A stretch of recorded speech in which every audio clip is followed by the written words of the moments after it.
años del siglo XIX, el desarrollo de una enfermedad cuyo nombre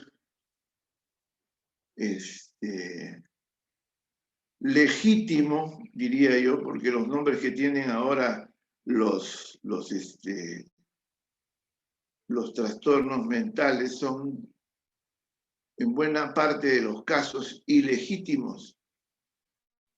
Legítimo de estos trastornos somatomorfos en realidad era uno solo, ¿no? Y el nombre era histeria. La histeria es una enfermedad, no le voy a llamar psiquiátrica, es una enfermedad mental que acompañó a la humanidad desde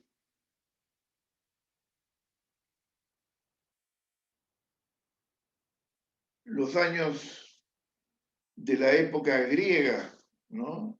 La palabra histeria viene de una raíz latina que quiere decir histeron. Histeron es la raíz latina de la palabra histeria. Y histeron en latín quiere decir útero. Como ustedes pueden darse cuenta de inmediato, la relación entre útero, histeria y trastornos somatomorfos no es sino una cuestión de nombres, pero es la misma enfermedad que nos acompaña desde tiempos inmemoriales, desde las épocas de Hipócrates. No recuerdo bien ahora si fue el mismo Hipócrates o de repente Galeno el que le puso el nombre de histeria a esta enfermedad.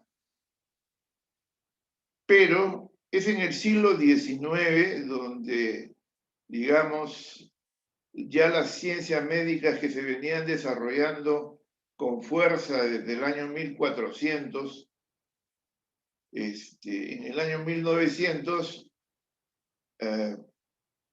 como que centró mucho de su atención la ciencia médica en esta enfermedad. Una enfermedad que no se podía entender de dónde provenía.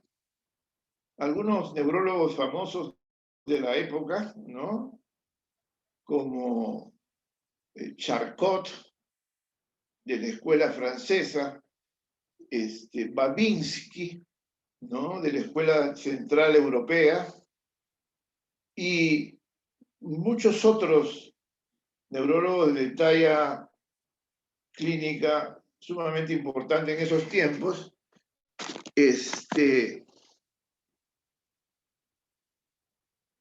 decían con categoría y claridad que ningún examen neurológico era anormal en los casos de histeria. No encontraban relación fisiopatológica entre lo que pasaba con el sistema nervioso y la enfermedad. Era inexplicable esta enfermedad. ¿Y en qué consistía esta enfermedad en esos tiempos y en estos tiempos? Como les vuelvo a repetir, es un tema de nombres, ¿no? Hubo un movimiento muy fuerte por los años 70, 80, en el siglo XX, muchos nombres de los campos psiquiátricos, porque se decía que estos nombres denigraban a los pacientes. Y de alguna manera ya no estamos en tiempo de denigración a través de nombres, ¿no? Ahora llamamos a eso estigmatización o exclusión, llamamos de otra manera, e identificamos el fenómeno alrededor de la persona enferma, ¿no? Cuando el fenómeno es estigmatizar, tiene ciertas características. Excluir tiene otras características, ¿no? Entonces, ya no estamos en tiempos en los cuales se produjese, digamos, con mucha facilidad el estigma ni la exclusión de los enfermos. Cada día la medicina integra más a las personas con ciertas discapacidades y busca resolver sus problemas. Pero volvamos al punto.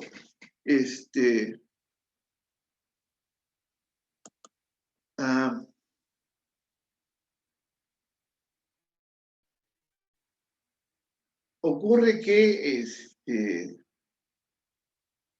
durante el siglo XIX, en la segunda mitad del siglo XIX, la medicina, como les decía, centra su atención en esta enfermedad inexplicable. ¿Y qué consistía esta enfermedad? Consistía esencialmente en ataques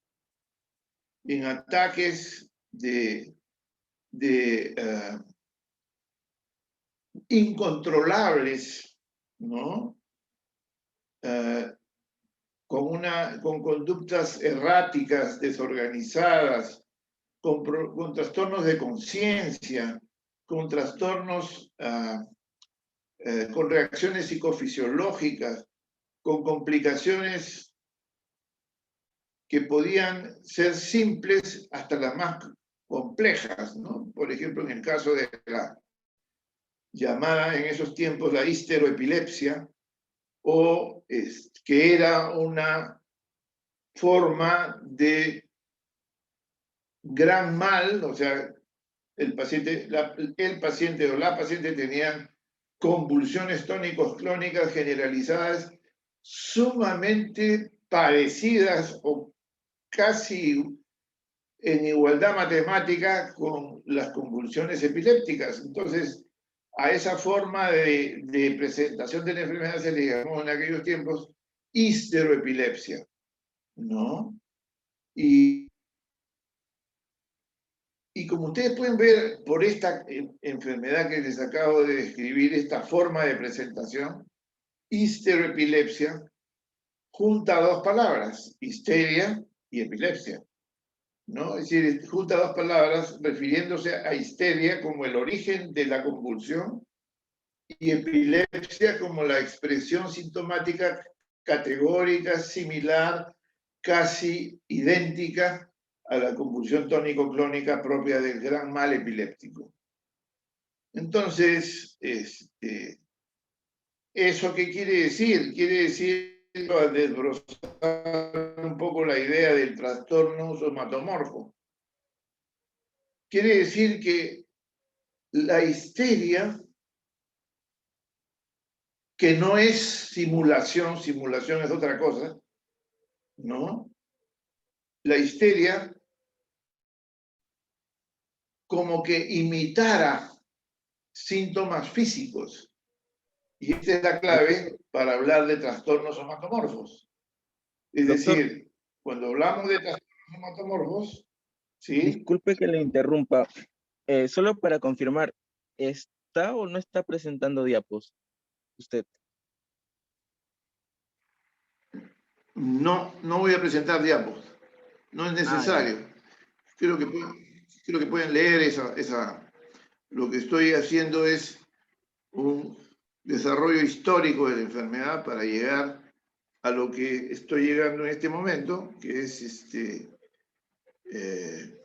la presentación de el origen del nombre, ¿no?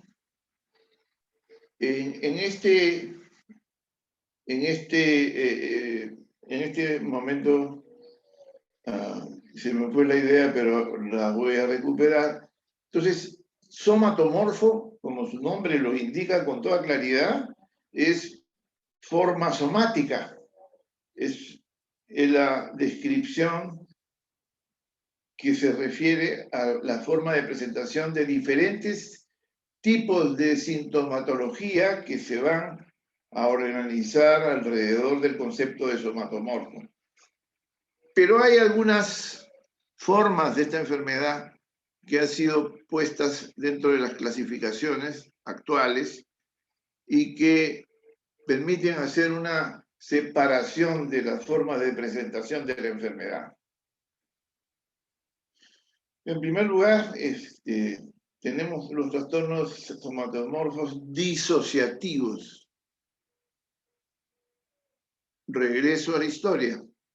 A fines del siglo XIX se funda la primera escuela de psicoterapia del mundo, que fue el psicoanálisis.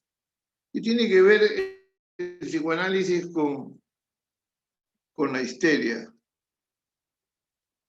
Freud y Breuer, el segundo, un médico de mucha categoría y prestigio en Viena, que era más o menos la ciudad de los intelectuales del mundo. Todos los intelectuales del mundo se habían concentrado en Viena. Y este Breuer era el médico más prestigiado de Viena en esa época. Y tenía la preocupación de entender la histeria.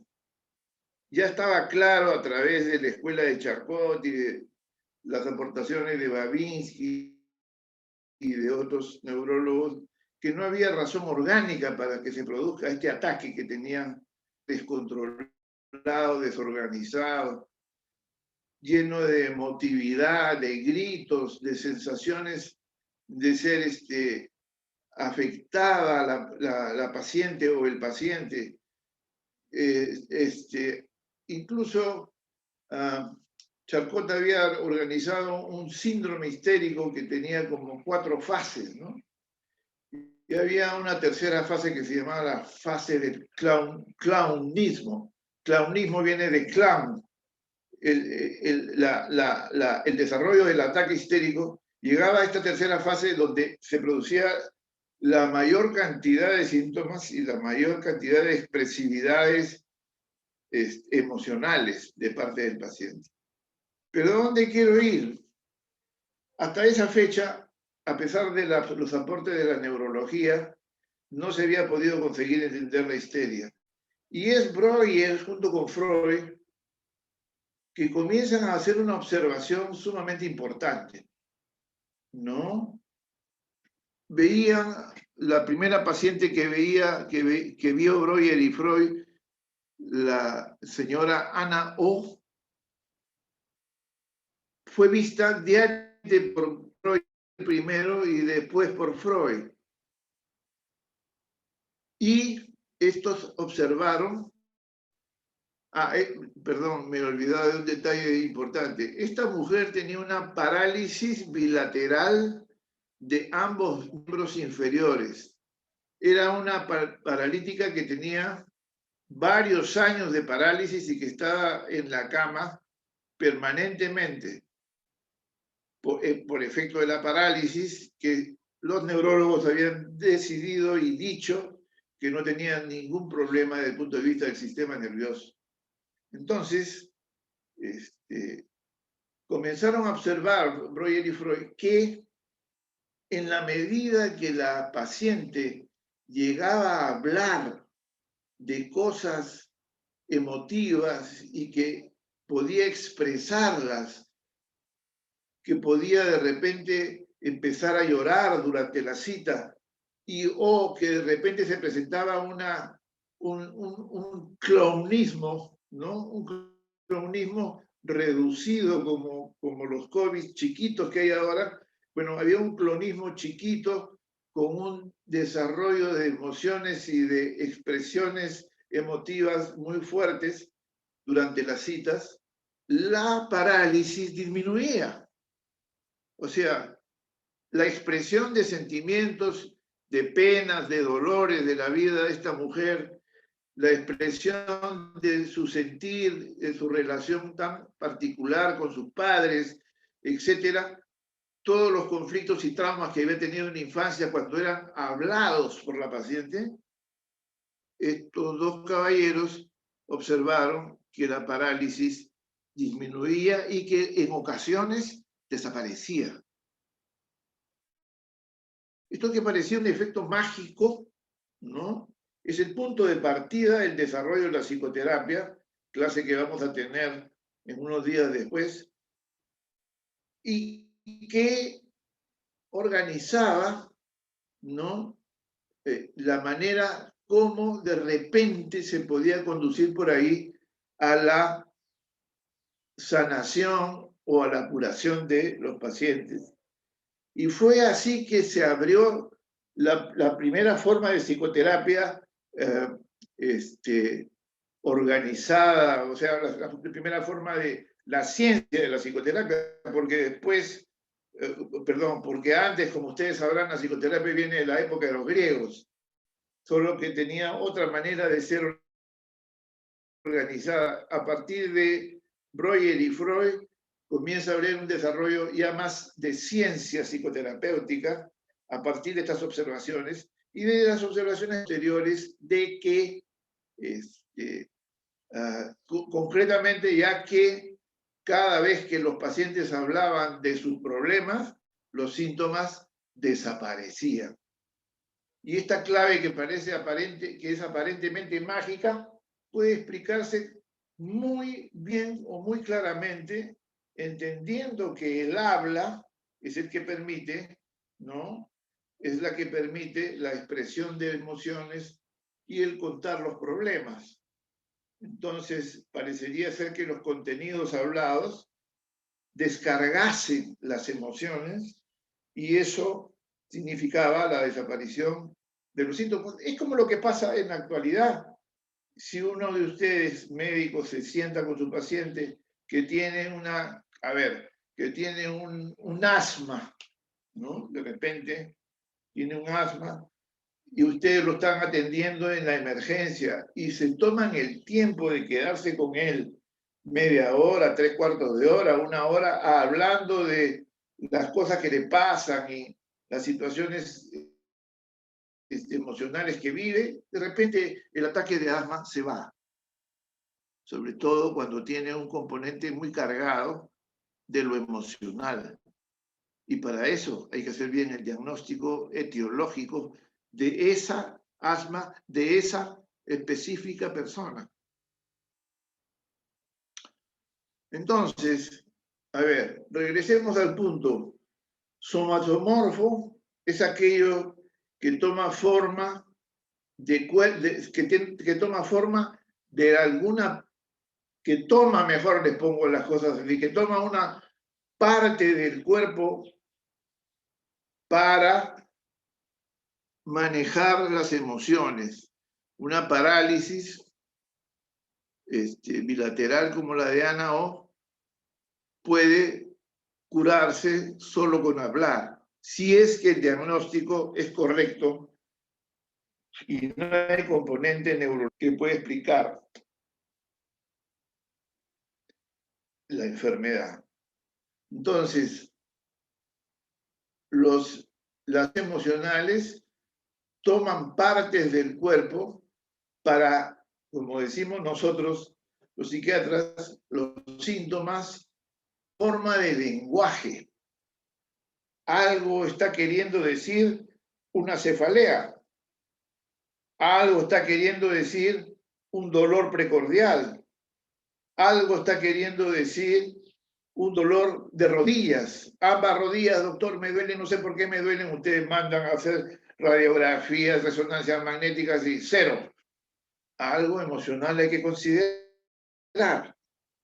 Entonces, lo importante aquí es señalar cómo el cuerpo se transforma en una manera de expresar, de hablar sin palabras. Y eso ustedes, no sé si lo habrán observado o lo habrán visto hasta en la familia, en los amigos. Me duele mucho la cabeza, me duele mucho la cabeza. Oye, ¿no tendrás problemas? Bueno, sí, tengo muchos problemas, tengo esto, tengo el otro, mi mamá, mi tío, el perro, etcétera, etcétera. Y estoy con la cabeza preocupadísimo. Bueno, esa preocupación se puede transformar rápidamente en una cefalea intensa. Un porcentaje en portaleas son de origen emocional, emotivo. Un porcentaje de las asmas bronquiales, en particular de los niños, son de origen emocional. La psoriasis tiene un alto componente. ¿Saben? Supongo que sabrán. Bueno, y si no saben, ya le preguntarán a Google. La psoriasis es una enfermedad severa, muy triste, muy difícil de tratar de la piel. Cuando se toma la psoriasis a tiempo, se puede ayudarla con psicoterapia, pero si no, no se puede hacer nada. Y el componente emocional de esa enfermedad es muy alto. Generalmente se trata de una depresión escondida transformada en úlceras de piel. En fin, hay por cada órgano, sistema o aparato, hay trastornos somatomorfos de toda índole y toda especie. Esos trastornos somatomorfos se pueden considerar, por ejemplo, reacciones psicofisiológicas, ¿no? Por ejemplo,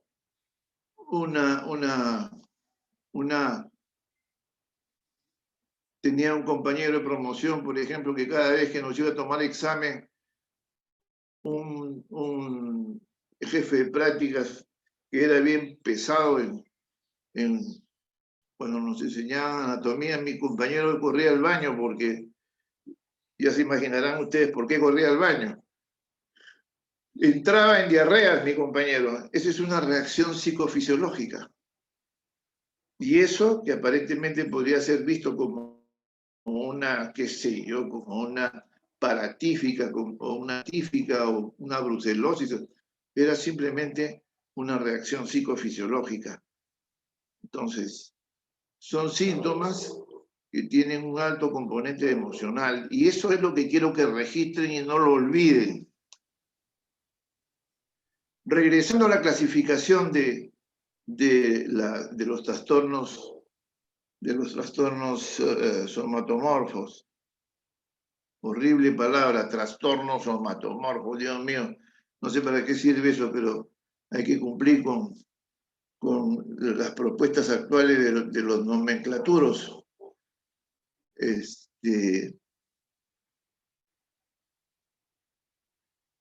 Hay otra forma de reacción somatomorfa o de trastorno somatomorfo que se conoce como trastorno somatomorfo conversivo, ¿no? En el caso del trastorno somatomorfo conversivo, los síntomas se presentan en cualquier parte del cuerpo que tenga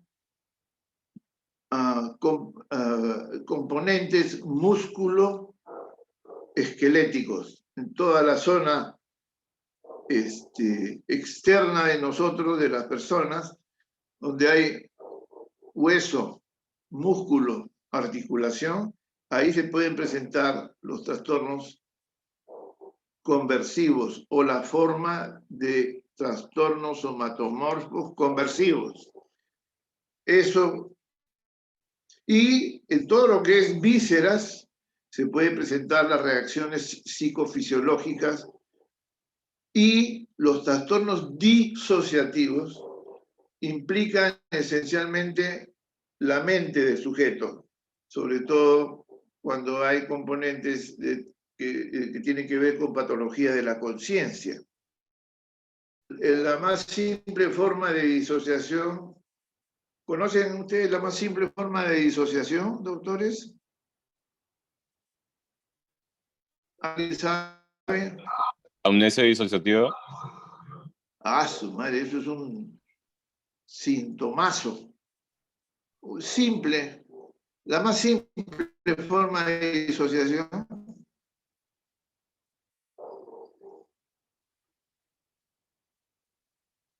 Hay dos formas muy simples de disociación. ¿Ibas a decir algo, Diego? El Diego del iPad. Yo había dicho amnesia disociativa. Ah, sí. La amnesia disociativa es una forma de trastorno somatomorfo disociativo. Hay dos formas simples de disociación. Una es el desmayo, el trastorno de conciencia, cuando hay una sobrecarga emocional, es decir, te dan una noticia terrible, ¿no? Y de repente, ¡pum!, te caes desmayado. Y cuando recuperas la conciencia, lo primero que vas a decir es, ¿dónde estamos? ¿Ah? Eso tiene una explicación, pero sintomatológicamente el desmayo simple, es una forma simple de trastorno disociativo. Una forma un poco más compleja es la amnesia disociativa, ¿no? Pero hay otra forma más simple aún de trastorno somatomorfo disociativo, tremendo nombre. Y eso es el olvido. El olvido es una forma simple de trastorno disociativo, como lo es el trastorno de conciencia por segundos, que es el desmayo. Son dos formas simples de fenómeno disociativo. ¿Cómo funciona el olvido? El olvido se produce porque los seres humanos tenemos la tendencia, las personas tenemos la tendencia a olvidar rápidamente todo lo que nos duele o todo lo que nos produce pena, desazón, malestar. Cuando se nos produce pena, disociación, malestar, lo que hace el inconsciente es desaparecerlo de nuestra memoria y guardarlo en el inconsciente. ¿No? Es una forma de empujar las emociones y esconderlas. Disociarse quiere decir eso. En términos psicoanalíticos, la disociación es un mecanismo de defensa. La conversión es otro mecanismo de defensa. Son formas como yo del sujeto es defendido por la personalidad para no caer en el caos de la locura o de la psicosis. Hay mecanismos de defensa que nos salvan a todos de estar locos, completamente locos, ¿no? Y estos fenómenos se llaman mecanismos de defensa. Un mecanismo de defensa es arrimar las emociones dolorosas hacia el inconsciente y guardarlas ahí. Reprimirlas. En el caso de la conversión, lo que hace el inconsciente es convertir el dolor, la pena, el conflicto, ¿no? El conflicto, el dolor, la pena, las cosas desagradables, las transforma en síntomas. La banalización de los fenómenos disociativos y conversivos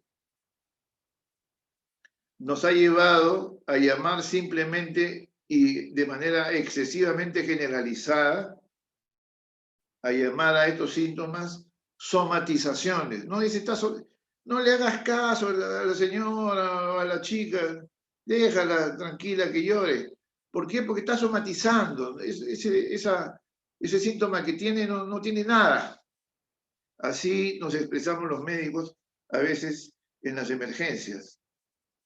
O cuando no hay emergencias, también en forma habitual, ese es el lenguaje que se emplea. No le hagas caso, si se pone, ya le va a pasar. Está ocurriendo algo con la persona, ¿no? Y entonces, esas son las formas, empezando al tema disociativo, son las formas simples. La amnesia es una forma intermedia, pero hay otras que son mayores, ¿verdad? ¿Alguien conoce alguna forma disociativa mayor?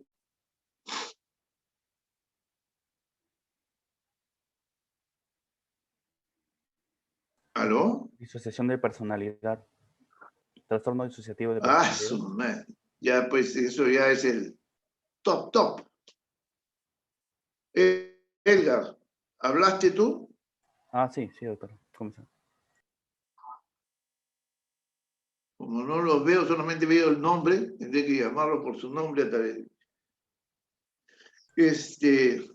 Bueno, ahí tienen ustedes creo que hay algunos grupos, algún grupo que ha visto una película que se llama Civil, ¿no? En el que la protagonista, si es la misma película que vamos a ver en mi grupo, ¿no? Si no, de repente podría entenderse mal, y me estoy refiriendo a una película hecha en 1970 con la actriz nominada al Oscar y ganadora del Oscar, la actriz Sally, ¿no? Esta hizo un trabajo muy bueno en Civil de 1976, y llegó a tener hasta 16 personalidades. Eso es una forma altamente compleja de disociación, ¿no? Altamente compleja. Y estos trastornos aparentemente no son tan frecuentes. Lo que pasa es que, con todo respeto por los colegas, los psiquiatras en su mayoría no ven los trastornos disociativos o las formas de presentación múltiple de las personas. Porque una cosa es encontrar un caso con personalidades orgánicamente estructuradas para decir, este es un caso de una personalidad doble, triple, o este es un caso de una personalidad múltiple. Eso es ya una patología muy organizada y muy específica. Pero hay formas de presentación de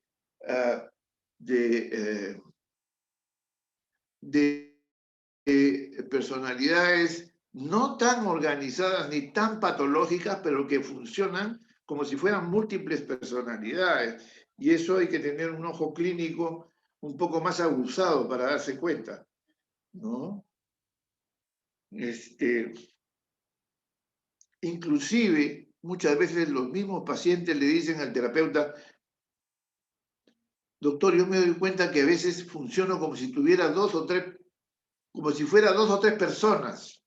Entonces ya está hablando de un fenómeno disociativo que esa persona misma ya puede tomar conciencia de que existe en ella. Entonces, vemos, yo creo que se ven con más frecuencia los trastornos de personalidad múltiple, sin que lleguen a estar tan organizados como los casos patológicos emblemáticos, ¿no? Es cierto que ese es un trastorno grave, severo, complejo, delicado, enorme, fuerte, ¿ya? Pero a la vez es sumamente interesante, ¿no? Otra forma fuerte de fenómeno disociativo, aparte de las personalidades múltiples o dobles, ¿alguien conoce o recuerda?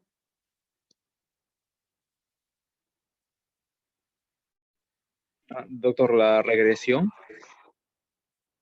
No, la regresión es un mecanismo de defensa, no es un fenómeno disociativo propiamente.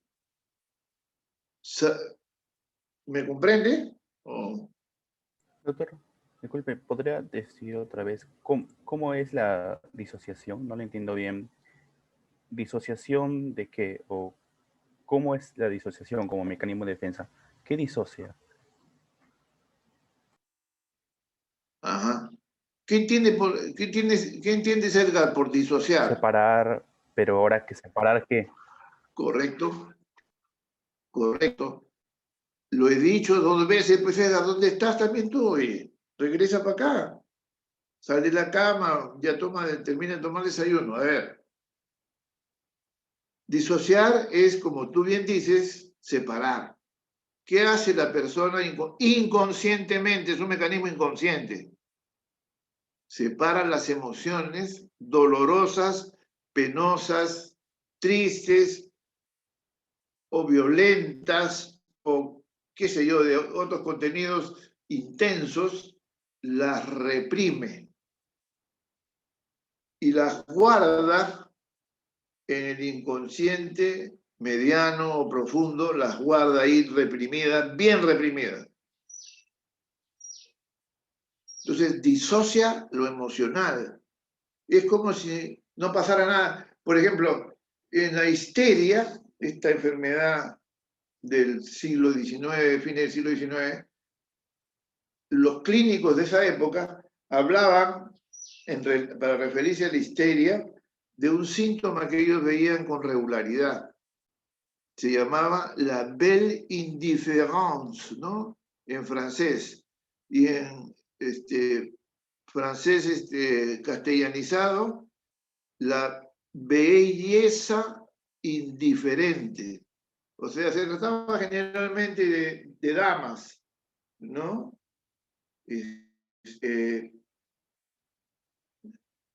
Podían decir que estaban muy interesadas en una persona, pero cuando te hablaban de la persona, lo que te estaban diciendo con la actitud era que no estaban interesadas en la persona. Esa capacidad de disociar la emoción verdadera, sentida, que se puede expresar, que se puede desarrollar como una forma de relación humana, esa desaparece y aparece la indiferencia afectiva. Esa es la belle indifférence que tenían siempre en cuenta los clínicos de esta época. ¿Está claro, Edgar? Un poco más claro por lo menos. Sí, doctor. Ya. Son las emociones las que separan. Igual que como pasa en las enfermedades, perdón, un golpecito. Igual lo que pasa en las personalidades múltiples. La disociación hace que las personalidades de una persona que tiene esta enfermedad severa, grave, compleja, ¿no? Que se llaman personalidad múltiple, la disociación hace que una personalidad no se conozca con la otra. Y la personalidad básica de la persona no tiene conocimiento de la existencia de las otras. Eso es capaz de hacer cuando se trata ya de un mecanismo más complejo que se llama la escisión, otro mecanismo de defensa de alta complejidad que se llama la escisión. Escindir quiere decir cortar, partir en pedazos, ¿no? Y la persona, su personalidad está partida en pedazos, porque la posibilidad de integrarlas hace que el sujeto tema profundamente terminar psicótico, terminar loco. Entonces, tiene que permanecer así, disociado, separado por partes. Entonces, la labor del psicoterapeuta de quien quiere ayudar para que esto no ocurra con esta persona, que además es un tratamiento delicado y bastante largo, es la de integrar poco a poco. O sea, que la personalidad de base vaya aceptando la existencia de las otras maneras o formas de ser, díganme por favor, que es un poco complejo, ¿no? Se vaya integrando las diferentes formas de ser que al no poder ser soportadas juntas, el sujeto inconscientemente tiende a separarlas. Y solamente la psicoterapia, bien trabajada por largos años, va a permitir esa integración y la recuperación total de la persona. No sé si me he explicado, si me han entendido. Si no me han entendido, me pueden decir que no me han entendido. No hay ningún problema. Y no llegué a decir otra forma compleja de fenómeno disociativo. Se llama fuga disociativa. Fuga disociativa, ¿no? La fuga disociativa consiste en una propuesta de disociación y olvido. ¿Cómo es eso? Hay una película, también una vieja película, que expone un caso de esta naturaleza y que el argumento, la trama de la película es que hay una sociedad de dos personas que eran empresarios exitosos, pero uno de ellos, ¿no? Lo engaña al otro y le roba todas sus acciones para ser el único dueño. Cuando el robado se da cuenta de esto, va y le reclama. Y el otro se ríe, se niega, le dice que no, que está loco, que qué sé yo. Y el hombre que estaba robado sabe perfectamente que las cosas son así, que ya no es dueño de la mitad de la empresa. Entonces empieza a golpearlo porque no quería aceptar que le había robado, y en la golpeadera le da un fuerte golpe y estaban en el piso 22 de un edificio en Nueva York, y termina yéndose por la ventana, cayéndose y matándose. El hombre que había sido robado saca la cabeza, mira por la ventana, ahí comienza la indiferencia, se pone tranquilo, se va hasta la sombrerera, se pone su sombrero, su saco y sale y se va de la ciudad a otra ciudad, sale de su oficina y se va sin pasar por maletas, sin hacer nada de esas cosas, sino se va de frente a otra ciudad y de manera inconsciente organiza un nombre, una vida, una profesión, y él, que era un empresario, se convierte en maestro. Y hace una vida que ni él mismo sabía que vivía esa vida, la vida de un maestro. Y enseñaba a alumnos, etcétera. Ustedes ya se pueden imaginar lo que es un maestro. Y entonces los años pasaron como 25 años después de este crimen, ¿no? Después de los 25 años, un día se encuentra con alguien que lo conocía de Nueva York, y él estaba, qué sé yo, en un pueblito muy lejano, y le dice, oye, pero tú eres fulano, y el tipo lo miraba y le decía, no, yo no soy. Y este sujeto que lo reconoce, va y lo denuncia a la policía lo captura y lo meten a la cárcel para tomarle cuenta sobre el crimen. Y el tipo estaba en el juicio y decía, yo no sé por qué estoy acá. Yo soy fulano de tal, soy maestro, vivo en tal sitio, ¿por qué estoy acá?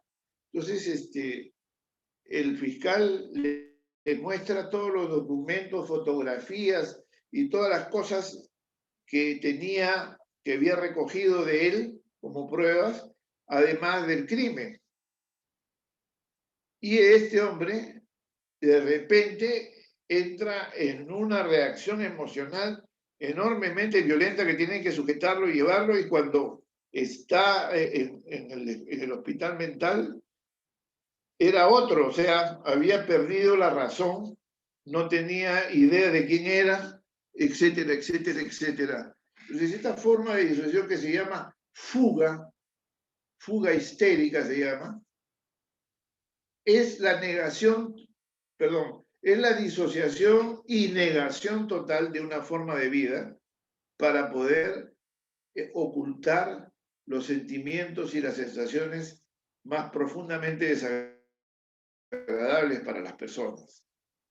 Entonces, la disociación cumple esa función, como lo cumple la conversión de los dolores, en el caso por ejemplo, hay una enfermedad que han inventado los clínicos hace unos 20, 30 años, que se llama, siempre me olvido de enfermedad, y ese es un problema disociativo mío, porque le tengo tanta broma inventado esa enfermedad que la olvido constantemente. Esta que, ustedes la van a recordar, esa enfermedad en la que le duelen las Fibromialgia. articulaciones a las señoras especialmente. Exacto, la fibromialgia. Eso es un invento de la clínica. En realidad son somatizaciones, doctores, que si caen estas personas en manos de un mal clínico, pueden terminar convertidas en adictas a los opiáceos, porque para que no les duela lo que dicen ellas que les duele, lo que hacen los doctores, los llamados doctores, es darles analgésicos de la familia de los opiáceos, y terminan convertidas a un porcentaje de estas personas en gente que se dedica a consumir esto porque no puede vivir sin el opiáceo, sin el analgésico. En lugar de mandar al psiquiatra a esa persona para ver qué puede hacer el psiquiatra, de repente la termina ayudando mejor. Pero, o sea, ¿cómo se llamaba, Diego? Polimialgia, ¿cómo se llamaba? Fibromialgia. Fibromialgia. Es fuerte, mi olvido es terrible. La fibromialgia es una forma también de somatización, pero hay que ser un buen clínico, doctores, para diferenciar con claridad, escuchar al paciente, su historia, atender bien su lado emocional para comprender si hay razones o no hay razones para considerar que no hay fibromialgia, sino más bien fenómenos conversivos. Entonces, en la conversión, la pena, el dolor, la angustia se transforma en un síntoma somático donde hay músculo esquelético, y donde hay huesos y donde hay articulaciones. Ahí van a encontrar los síntomas conversivos, como la parálisis de la señora Anna O, en el caso de Freud. Hay una película también, yo soy peliculero, como se pueden dar cuenta, y espero que podamos ver esa película con los grupos que tengo. Esa película se llama El día que Nietzsche lloró. Te la recomiendo a los que les guste el cine, búsquenla. El día que Nietzsche lloró.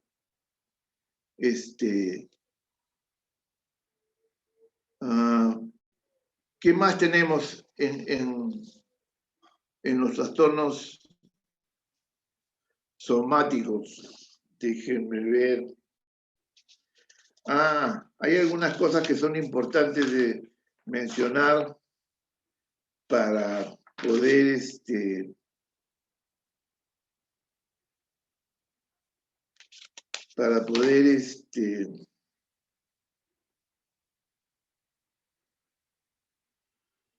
esto le llaman trastornos de síntomas somáticos y trastornos relacionados, ¿no?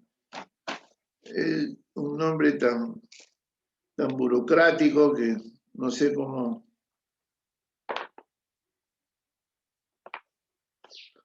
A propósito, ¿ustedes tienen la última edición del Rotondo? ¿Alguien tiene la última edición del Rotondo?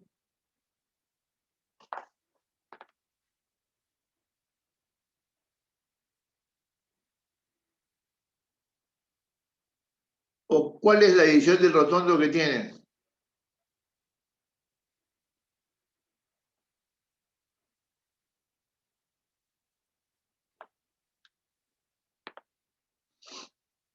Ujú. Doctor, yo leí otra clasificación.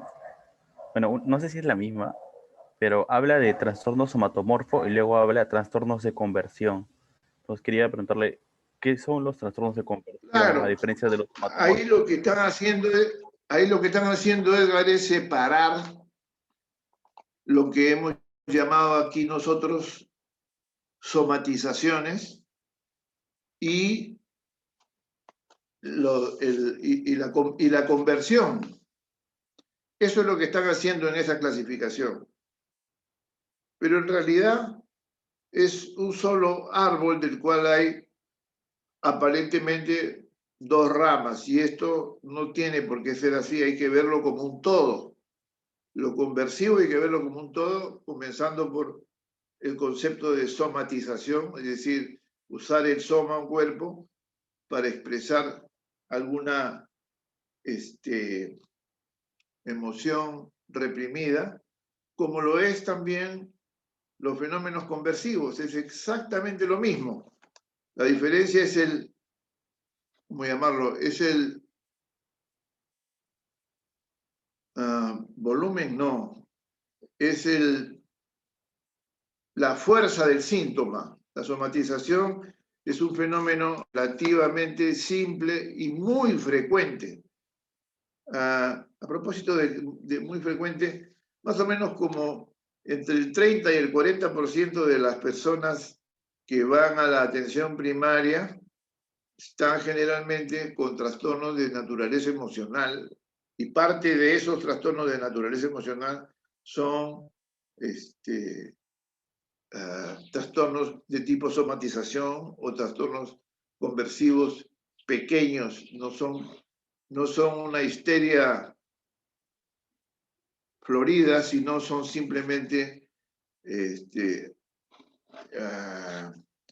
fenómenos de poca monta, digamos, síntomas de poca monta, ¿no? Esa es la diferencia. Edgar, me preguntaste tú, ¿verdad? Sí. Hay un tema que es interesante y es importante, se llama trastornos facticios. Los trastornos facticios son los fenómenos de simulación. Y los fenómenos de simulación, vamos a llamarlo de esta forma, y sus familiares son los trastornos facticios.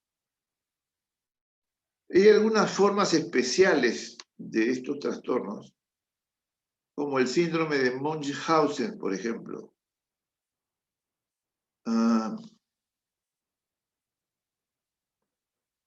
Empezaré por el último.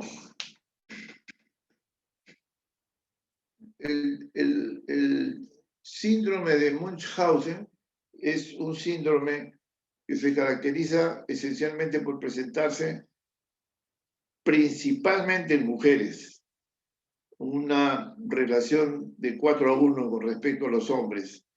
Es un síndrome en el que la persona que lo vive, que lo sufre, necesita constantemente atención médica, y en parte inclusive puede generarse de manera consciente o inconsciente síntomas para ser internados o ser hospitalizados para recibir toda la atención que proviene de un servicio de medicina o de un servicio de atención primaria. Sin embargo, hay algunos síntomas hay algunas formas del síndrome de Munchausen que son un poquito complicadas, ¿no? Son formas en las que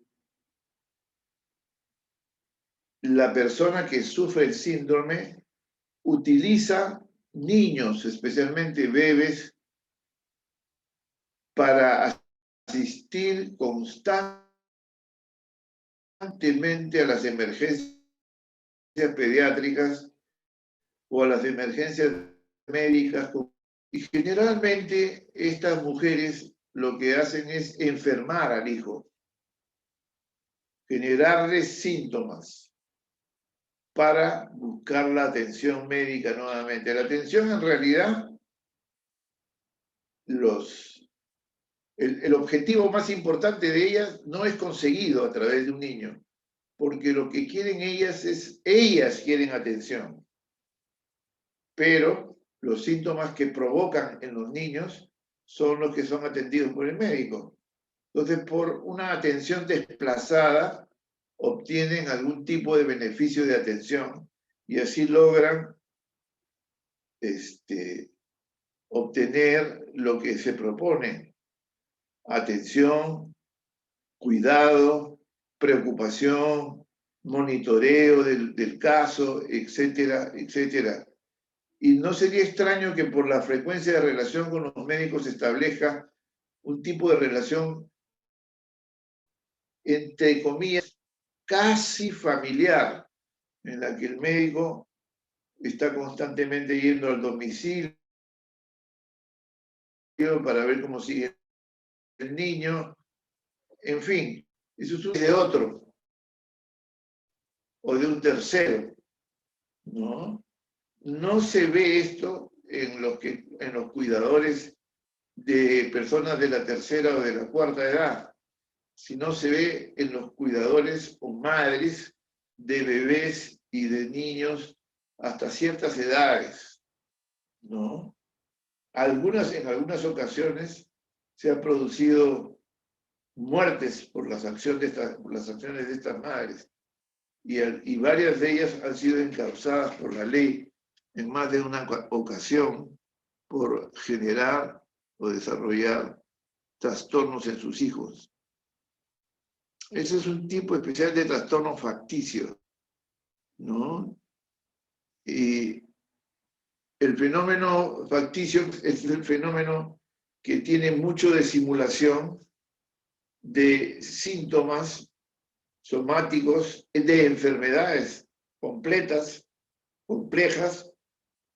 en la que el interés principal es la necesidad de atención, como el interés principal también es la necesidad de atención en el trastorno somatomorfo conversivo y en el trastorno somatomorfo disociativo. Hay un interés muy importante de parte de todas estas formas clínicas de trastornos somatomorfos hacia las personas que lo sufren. Buscan constantemente atención.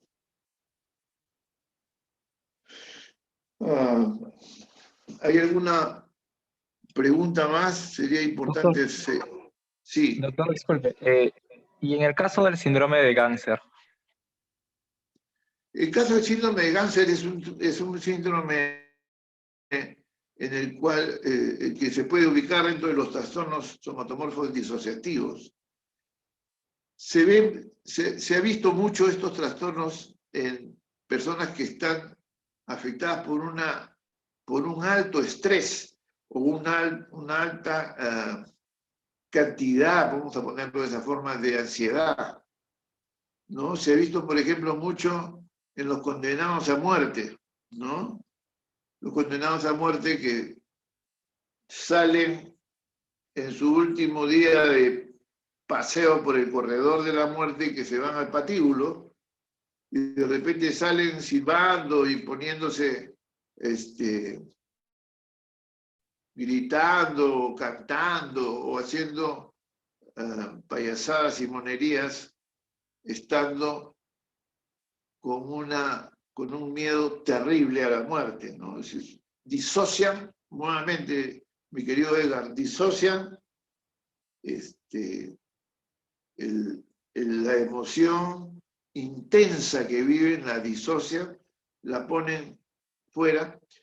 Hay una, disculpen que sea tan pesado, pero hay una película que vimos con mi grupo este día miércoles que se llama Precious, en donde la protagonista, cada vez que tenía un problema con su madre o con su padre y era atacada brutalmente por la madre o por el padre, ella comenzaba a fantasear que estaba en un concurso de belleza y que ella era la ganadora, por ejemplo, ¿no? Entonces ella veía en su imaginación, en su fantasía, se veía ganando el concurso con unos... era una mujer muy obesa y estaba con unos vestidos muy vaporosos, muy brillantes, y estaban sus fans al costado pidiéndole autógrafos. Todas estas cosas se las imaginaba, mientras el hecho concreto de ese instante, de ese momento, era que estaba siendo golpeada, maltratada, violada, etcétera, etcétera.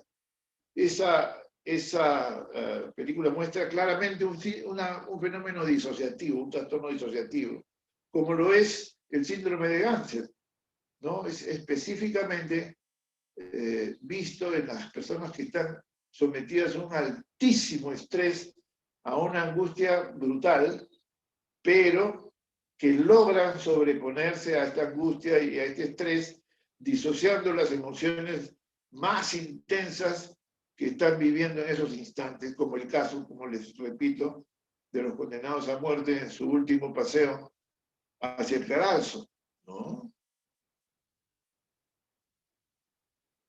¿Qué dice David? ¿Se entendió o no? ¿O no? Sí, doctor, más o menos. La referencia que yo tenía era que esto o era un síndrome que tocaban dentro de los trastornos facticios. Claro, claro que sí, dentro de una forma. O sea, ¿cómo explicárselo? Todos los trastornos disociativos y conversivos son el tallo del árbol. Y de ahí nacen las formas especiales o diferentes, que no hay que verlas como tan diferentes como para que tengan un espacio especial, sino son parte de los trastornos somatomorfos. Lo que pasa es que por la manera como se presentan los mecanismos, se pueden separar y ponerlos de manera, agruparlos de una manera diferente para poder entenderlos mejor de repente. Pero es un trastorno principalmente disociativo, ¿no? Principalmente disociativo. Sí, doctor, ahora sí tiene sentido. Muchas gracias, mi querido David. ¿Alguna pregunta más? ¿Algún comentario? ¿Piteo? Doctor, ¿puedo? ¿Algún comentario? ¿Piteo? ¿Pifia? ¿Huelga? ¿Alguna cosa que tengan que decir? ¿Intervenir? Doctor, no le comprendo bien cuando habla de trastorno de conversión. Se está refiriendo, según entendí, es que convierte a dolor sus pensamientos, sus sentimientos, pero también hay algo llamado, bueno, o sea, también le había mencionado los trastornos de conversión, en los cuales los síntomas físicos se asemejan a los síntomas neurológicos. Entonces, ¿podría repetir un poco qué es trastorno de conversión? Sí, claro, de repente lo que no he dicho es algo que podría ayudar a entender mejor. Mire, a ver, conversión quiere decir convertir, viene de convertir. Cuando tú dejas el catolicismo y te metes a los evangélicos, haces una conversión. Te conviertes. Los evangelistas te van a decir, te has convertido en nuestra religión. Te has pasado a nuestra religión. Te has convertido. Dios te ha recibido, te vamos a recibir bien acá. Vas a estar tranquilo, etcétera, etcétera, etcétera. Se convierte. Convertir quiere decir cambiar, ¿no es cierto? Lo que pasa es que para entenderlo necesito utilizar una palabra que no sé si va a ayudar o no va a ayudar, pero de repente ayuda. Para que se establezca un fenómeno de somatomorfo, tiene que aceptarse la existencia del inconsciente, en primer lugar. Y en segundo lugar, tiene que entenderse que se trata de un proceso en el cual se simboliza. El cuerpo pasa a ser un símbolo. Como les decía hace un rato, el cuerpo habla lo que no puede hablar, valga la redundancia, él habla. Lo que no puede llorar a través del habla la persona, lo que no puede sentir la persona, se convierte. Y se convierte en un síntoma físico. Pero para que se convierta en un síntoma físico tiene que pasar por un proceso de simbolización. No cualquier parte del cuerpo es elegida inconscientemente para que duela o para que se paralice o para que no tenga sensibilidad o para que haga una anestesia. No cualquier parte del cuerpo. Les pongo 2 ejemplos. Freud tenía un paciente que recién se había casado y que se había ido de luna de miel. Y desde la luna de miel, este caballero no podía tener una erección. No podía hacer nada importante desde el punto de vista de la intimidad. Y entonces consulta a Freud qué cosa era lo que le pasaba. Y entonces Freud lo escucha, lo entiende, le dice, tenemos que hacer una investigación, poco a poco, venga usted a verme, 1 vez, 2, 3 veces. Disculpen.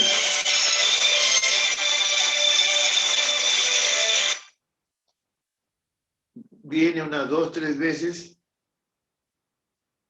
y así lo consulta Freud por cerca de mes y medio. Y el problema es continuado. Entonces Freud le dice, oiga, póngase a pensar en cosas simples. Hay cosas simples de repente que está usted haciendo sobre las que no ha tomado conciencia y que de repente tienen significado o simbolizan algo que usted no está tomando en cuenta. Entonces, el chico, porque era un hombre muy joven, empieza a pensar y a pensar, y de repente viene a las 2 o 3 consultas después y le dice a Freud, doctor, ya tengo erección. ¿Qué pasó? Le dijo. Entonces le dice, mire, descubrí que mi esposa todas las noches, antes de dormir, se perfumaba para ir a la cama conmigo. Pero recién he tomado conciencia que el perfume que usaba mi esposa es exactamente el mismo perfume que usa mi madre. Suspendido el perfume, resuelto el problema. O sea, el perfume es el símbolo que lo acerca a él a una situación incestuosa en su mente en su inconsciente, él está asistiendo a una situación incestuosa. Porque ese perfume le recuerda durante años a su madre. Entonces, ahí hay un proceso de simbolización que no pasa por la atención habitual que tenemos todos sobre las cosas. Y que este caso de trastorno eréctil se resolvió de esa manera cuando él le dice, hay que buscar cosas que de repente usted no está tomando atención y que son aparentemente simples y por eso no se toman en cuenta. ¿No? Entonces, la elección de alguna parte del cuerpo para que duela, para que se paralice, para que no funcione, etcétera, etcétera, tiene que ver con lo que la parte que duele del cuerpo simboliza. Segundo ejemplo. Un hombre viene a verme al hospital Almenara cuando estaba trabajando ahí con un yeso. El yeso se lo había puesto un traumatólogo porque él decía que no podía mover su brazo. Lo invito a que venga a verme cada semana. Y comienzo a escucharlo. Y comienzo a descubrir que tenía un conflicto serio de relación con el padre. Y le pregunto algo que no le había preguntado. Después de como 10 citas, le pregunto, oiga, ¿usted es diestro o es zurdo? No, me dice, yo soy zurdo. Ah, le digo, entonces su brazo principal, el que más usa, está paralizado. Sí, me dice el doctor, y eso me complica la vida, que esto y que el otro, que aquí y que allá.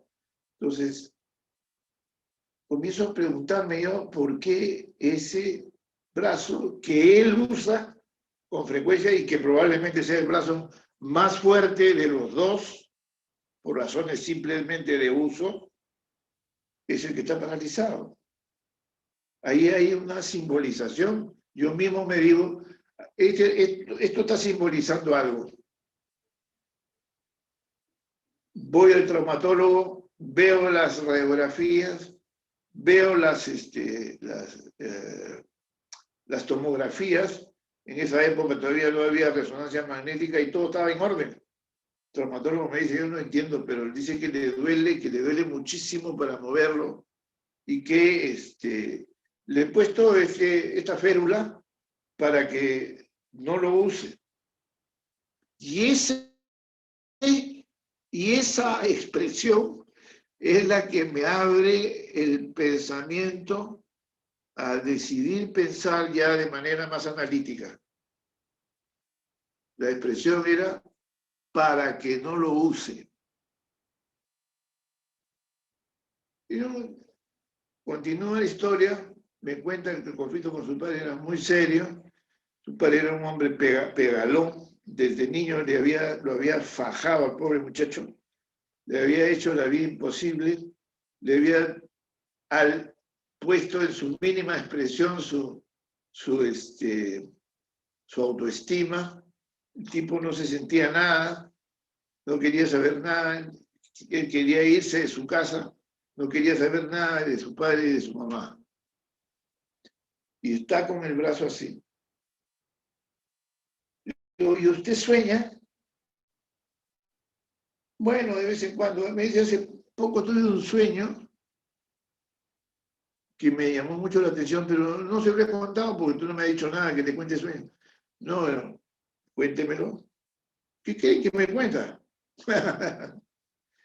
Me cuenta que estando en un espacio reducido el padre y él, en la cocina de la casa, había visto sobre el tablero del mueble de la cocina un cuchillo. Y que pasó por su cabeza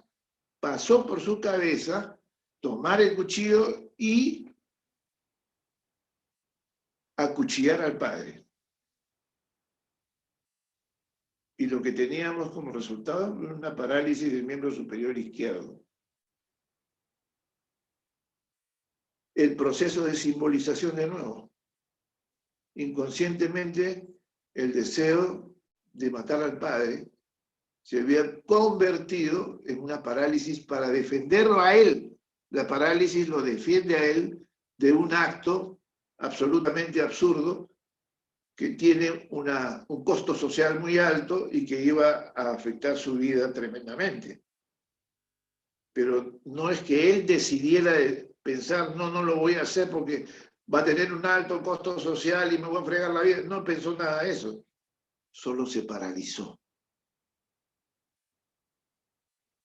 Entonces, hay un proceso por el cual las personas pasan de manera inconsciente sin saberlo, pero que tiene un simbolismo y que por algún lado está, como decía Freud. Hay que buscarlo. Sí, como el caso del síndrome de Munchausen, ¿no? Enfermar a tu hijo para obtener atención y cuidado. ¿Del hijo? No, si lo voy a enfermar más, si lo enfermo más, entonces me van a tener que cuidar a mí también. Y yo quiero que me camino a este. Es una simbolización, un proceso que ocurre en un espacio que la gente nunca quiere recordar que existe y que tenemos todos, que se llama mente. Ni los colegas psiquiatras hablan de la mente. La mente no existe para la gente. Pero ahí es donde se producen los conflictos, los trastornos, ahí se resuelven inconscientemente las cosas. En fin, ahí es donde tú decides, donde tú te preguntas, te respondes. Ahí, en tu mente, ahí ocurren estos fenómenos. Y en tu mente no necesitas tantas sinapsis, ni tantos trastornos, ni tantos, ¿cómo le llaman? Estas sustancias que están entre las sinapsis, neurotransmisores, no necesitas. Es una cuestión de simbolismo, de entendimiento, que se produce en el cerebro, por supuesto, pero que tiene, la mente es una supraestructura en la cual está la memoria, toda la función mnémica, toda la función perceptual, toda la función conciencia, etcétera, etcétera. Todas las funciones mentales están ahí, organizadas, y además hay una función que es muy importante, que es la historia personal de todos nosotros. Cada uno de nosotros tiene una historia personal, que es la que forma parte de la mente. Y esa mezcla de todas estas cosas es lo que da la posibilidad de tener un espacio donde podemos preguntarnos, respondernos, sentirnos, pensar, decidir, etcétera, etcétera, ¿no? Entonces hay un proceso de simbolismo que es necesario para el fenómeno de represión. El instinto homicida había sido encontrado. Entonces ahí ya el terapeuta puede decirle directamente al paciente, o sea, usted ha querido matar a su padre. Y el tipo no va a tener otra oportunidad, no va a tener otro espacio, sino el que le da la pregunta directa, es decir, que sí, de repente he querido matarlo. Bueno, por eso está usted paralizado, para no hacerlo. Y el síntoma desaparece, parece magia, pero no es magia, es ciencia.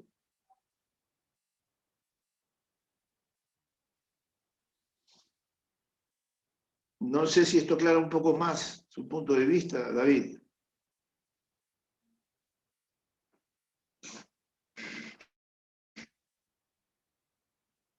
Sí, doctor.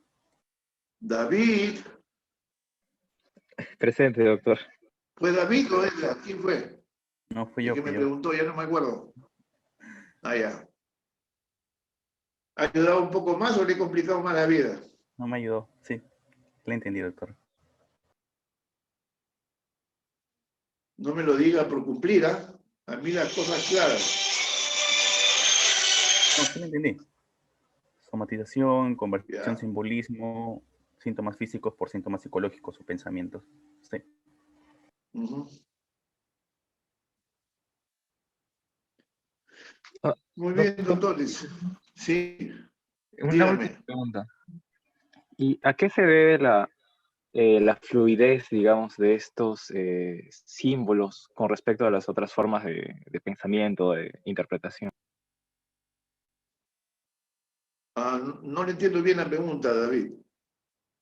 O sea, eh, a lo largo de la clase hemos podido ver cómo diferentes cosas que quizás surgen de un nivel inconsciente, pero que pueden llegar al consciente, o sea, como el exacto, ¿no? De esa persona que quería matar a su padre, o que tuvo Mm, el deseo de, el este, deseo. ajá, em, esto se volvió, digamos, bueno, se movió en un plano inconsciente y a través de la simbolización logró como que paralizar una parte de su cuerpo, ¿no? Entonces, la pregunta era, ¿cómo es posible que este nivel simbólico pueda ser tan fluido, o sea, en el sentido de poder afectar tantas cosas? O sea, puede estar como una forma de pensamiento, o sea, puede estar en la mente, como quien dice, de una forma inconsciente, pero Toda también la puede llegar a afectar. organización, toda la organización del fenómeno está en la mente del sujeto. Toda.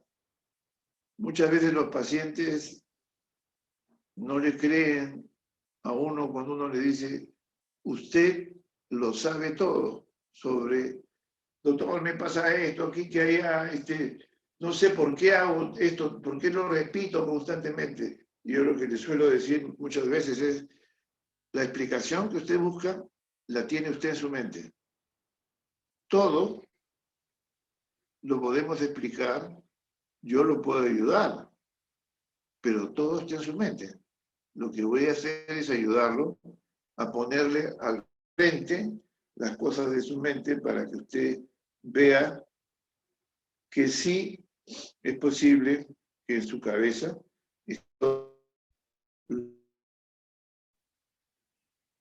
todos todos los pasos, todas las decisiones, las elecciones, todo eso está en la cabeza. Es como, disculpen, no me gusta mucho el ejemplo que voy a dar, pero se los explico de repente un poco burdamente para poder, qué sé yo, para poder hacer un buen robo, ¿no? Un robo de dinero o de joyas, hay que planificarlo, paso a paso. Cada paso que se da tiene que estar pensado bien por los ladrones, sobre todo si son ladrones inteligentes, para no ser capturados, para no ser encontrados, para que no les prueben nada. Todo eso tiene que ser organizado milimétricamente. Así exactamente se organizan los síntomas psíquicos en las personas y en los pacientes. Todo. Todo lo que pasa con ustedes, si alguno cree que le pasa algo, todo está en esa, todo. Desde el principio hasta el final.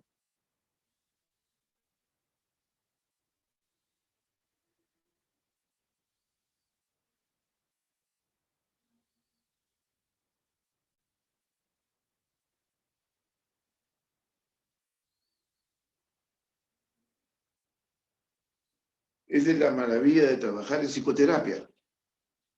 Tú vas buscando, con el apoyo del paciente, vas buscando dónde está el origen. no sé si les he dicho, pero igual se lo repito y disculpen si es que se lo repito, pero yo además de ser psiquiatra soy psicoanalista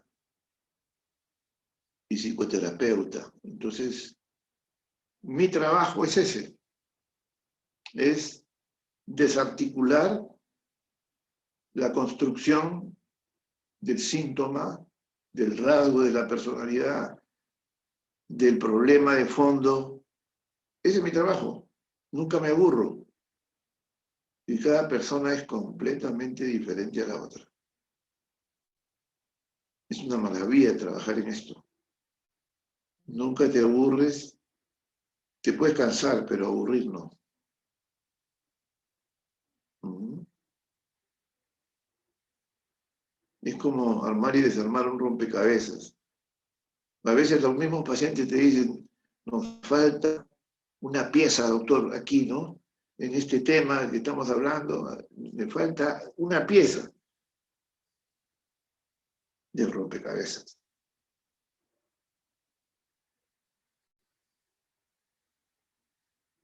Para mí, hacer trabajo de psicoterapeuta o de psicoanalista es como jugar a rompecabezas. De 2.000 piezas.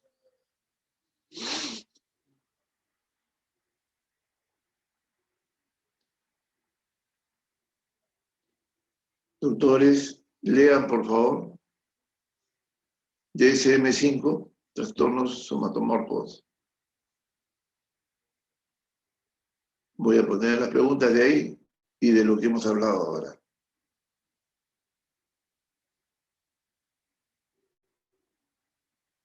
No pensé que esta clase iba a durar tanto, pero descontando mi tardanza, hemos trabajado como 1 hora y cuarto. Pregunten pues, doctores, si en algo puedo ayudar.